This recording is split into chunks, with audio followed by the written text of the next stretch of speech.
This is Real News Media TV, coverage you can trust. Please like, share, subscribe, and hit the notification bell. Select all for daily news updates. Bridge coming for Troy, but residents could wait up to 2 years for facility. Minister with responsibility for works Everett Warmington has given an assurance that government will ensure that the Troy Bridge, which collapsed last August, causing great inconvenience for hundreds of residents and motorists, will be replaced. He was, however, quick to declare that construction of the facility could stretch over 2 budget cycles. We have to find the funding. Looking at it, we won't be able to do it in one budget. So we might have to do it over 2 years, 2 budget cycles as such. We will start it and then complete it in the other year. But it has to be replaced. There are no ifs or buts about it, Warmington told the news during a tour of the area last week. He was accompanied by Trelawney Southern Member of Parliament Marisa Dalrymple Philibert, Councillor C. Junior Gager of the Jamaica Labour Party Warsop Division, a technical team from the Works Ministry, along with representatives of the National Works Agency. Warmington revealed that already the NWA has commenced the design work, which will be followed by the costing for the construction exercise. Once the design is completed, then we will price it and we move it from there, Warmington stressed. The 125-year-old Troy Bridge, which spans the Troy River on the southern Trelawney border, serves farmers in the parishes of Trelawney and the neighboring Manchester. During last week's visit, Warmington and his team also inspected a breakaway road in Stetton, among other roadways in South Trelawney that are in need of repairs. The Works Minister noted that in addition to the construction of the bridge, we are looking at river training. Mr. Stephen Shaw, Communications Manager at NWA, advised me that some river training was done before, so what we do now is to continue the river training up to the bridge until we are ready to build as such, he said.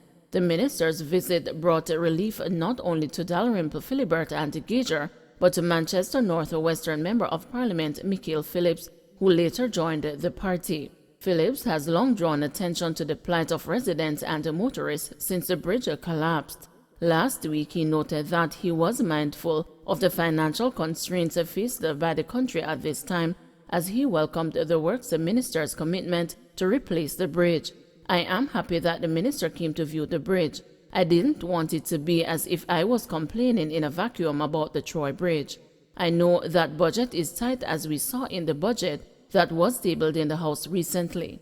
The same amount of $70 million that was granted for bridges last year and the year before is the same $70 million when you have more bridges across the island that is in a state as the Troy Bridge is, Phillips argued. I can understand the plight of the government itself if I am to be fair. You have hundreds of bridges across the island, you have many in disrepair. Phillips noted that the education and the farming sectors have been hard hit by the collapse of the bridge, pointing out that individuals are now using a makeshift zip line to cross the river. We have a larger percentage of students that live in Manchester that come to the schools here in Troy. You have the health center here. There are teachers who live in St. Elizabeth that teach at the schools here. For them to traverse a road around the other route is about 15 miles.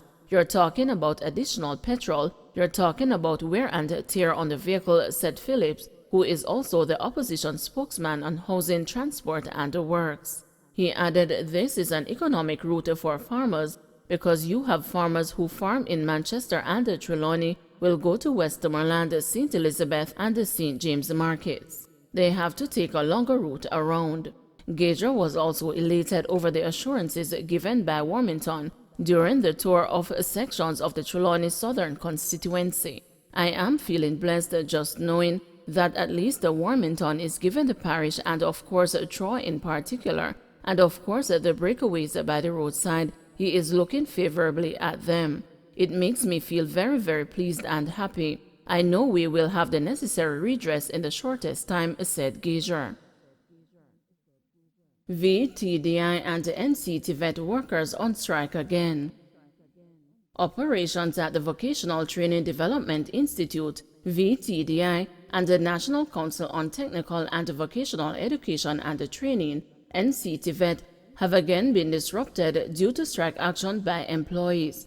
The disgruntled workers are insisting that they will not resume duties until the Ministry of Education signs a Memorandum of Understanding on the transition of the entities from HART NSTA Trust to the Ministry. On February 28, the Education Ministry met with representatives of NCTVET and the VTDI to discuss the salary and contract issues. An agreement was reached following the meeting for an MOU to be drafted and signed by March 14. However, the workers say the ministry is yet to respond. We want to see a document, black and white on paper, telling us how they are solving our issues. What are the plans? We need more answers. At least we haven't gotten any answers, so we need to take this further. The workers are resolute. We're sitting in until this time the document is in one hand, said Caroline O'Connor, Jamaica Teachers Association delegate for the VTDI. The employees started their protest in January. Transport Authority halts the issuance of taxi license on Buff Bay route. The Transport Authority has put on hold the issuing of 45 route taxi license in Portland following opposition from minibus operators. The license relate to the Port Antonio to Buff Bay route. At a meeting in Buff Bay on Wednesday night, Managing Director of the Transport Authority, Willard Hilton, told the taxi and the minibus operators that the issuing of license will be halted for 1 month while further assessments of the market are conducted. Mr. Hilton is to meet with taxi operators on Friday. On Monday, minibus operators staged a protest about the Transport Authority's decision to grant the license to taxi operators without consultation. The bus operators said they were worried their earnings would be reduced. The Transport Authority had decided to grant the license to taxi operators after they protested on March 7, complaining that their route was not as lucrative and the Buff Bay route was underserved. DRMA measures discontinued, entertainment sector reopened. Prime Minister Andrew Holness has announced that all measures under the Disaster Risk Management Act will be withdrawn on Friday, March 18.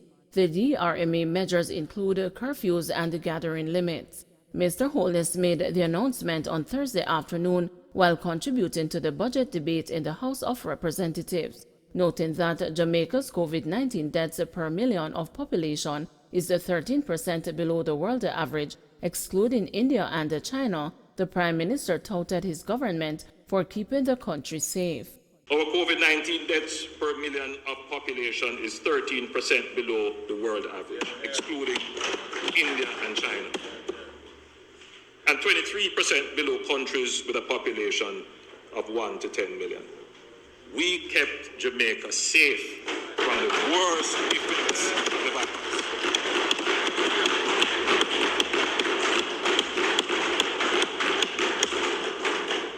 Our citizens now know what to do to protect themselves and their families.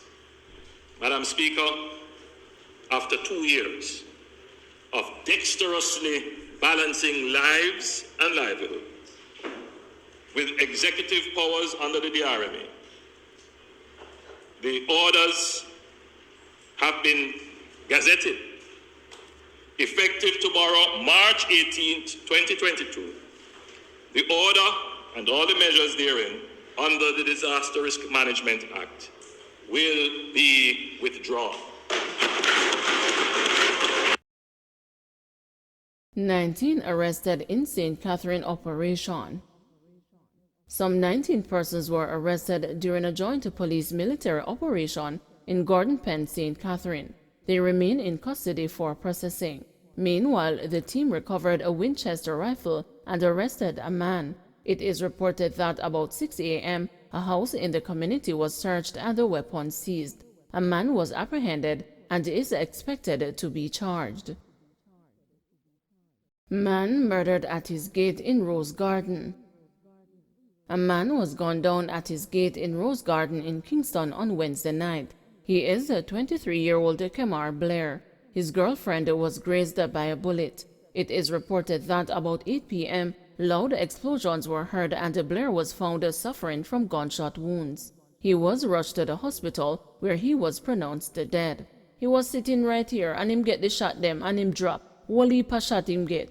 Them walk upon him, a relative told the news team today. The shooting happened in a section of the community known as the Spoilers, which over the past 15 months has seen sporadic gun crimes. Residents told the news that after the attack, the gunmen, while escaping on foot, opened fire on persons along the roadway. Him was a businessman. Him did a sell him gas and he also did construction, a relative said. This morning me cry. We still not get the clear a wagwan. Me no see him a fire no shot or anything like that. Him not in a known conflict, his uncle told the news. Up to March 15, the Kingston Central Police Division recorded 8 murders. This represents a 60% reduction when compared to the 20 homicides recorded during the corresponding period in 2021. Cockpit Country Protected Area gets legal backing. The Cockpit Country Protected Area has been given legal protection under the Natural Resources Conservation Authority Act. The protected area is approximately 3,292 hectares, larger than the 74,726 hectares announced in 2017. This was disclosed in Parliament this afternoon by Prime Minister Andrew Holness. Holness declared that there will be no mining in the Cockpit Country Protected Area. Don't forget to like, share, subscribe, and hit the notification bell. Select all for daily news updates.